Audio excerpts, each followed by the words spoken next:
దేవునికి స్తోత్రము. క్రిస్మస్ వచ్చేసింది. కొన్ని గంటల్లో క్రిస్మస్ పండగలోనికి మనం వెళ్తాం.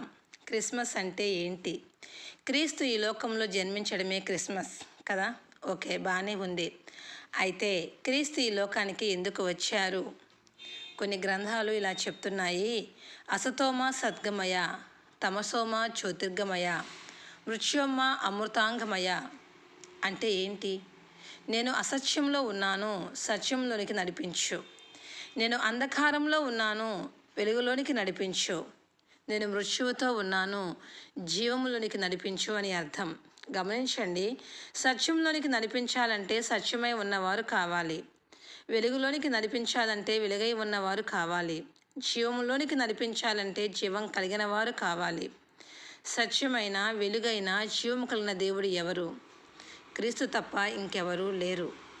క్రీస్తుని గురించి వాక్యం ఏం సెలవిస్తుంది అంటే, సత్యము శరీరధారిగా లోకమునకు వచ్చెను అని, క్రీస్తు లోకానికి వెలుగై ఉన్నారు అని, మృత్యువును జయించి తిరిగి లేచినారు అని వాక్యం సెలవిస్తుంది. అంటే క్రీస్తే మనలను అసత్యము నుండి సత్యములోనికి, చీకటిలో నుండి వెలుగులోనికి, మరణంలో నుండి జీవములోనికి తీసుకొని రాగలరు.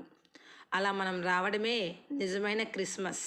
కానీ ప్రస్తుతం క్రిస్మస్లో క్రీస్తు మిస్ అయిపోతున్నారు. ఒక్క క్రీస్తు తప్ప అన్నీ ఉంటున్నాయి.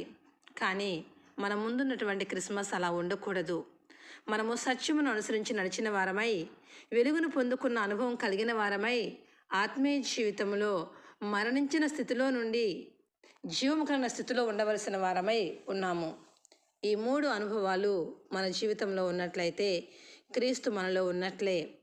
క్రీస్తు మనలో ఉన్నట్లయితే మనము అనేక మందికి సత్యమునకు మార్గాన్ని చూపించే వారముగా, చీకటిలో నుండి వెలుగులోనికి నడిపించే వారముగా, మరణంలో నుండి జీవములోనికి దాటించే వారముగా మనము ఉండగలము. క్రీస్తు లేని క్రిస్మస్ క్రిస్మస్ కానే కాదు. మన ఆత్మీయ జీవితంలో ఇంతవరకు క్రీస్తు లేకుండానే ఎన్నో క్రిస్మస్లు గడిచిపోయాయి. కానీ ఇక ముందు క్రిస్మస్ అలా ఉండకూడదు. క్రీస్తు లేకుండా క్రైస్తవులుగా నటించిన కాలానికి గతించిన కాలమే చాలు. ముందున్న కాలంలో నిజ క్రైస్తవులుగా జీవించడానికి ప్రయత్నం చేద్దాము. ప్రార్థన చేసుకుందాము. అట్టి కృపను పరిశుద్ధాత్మ దేవుడు మనకు దయచేయునుగాక. ఆమేన్.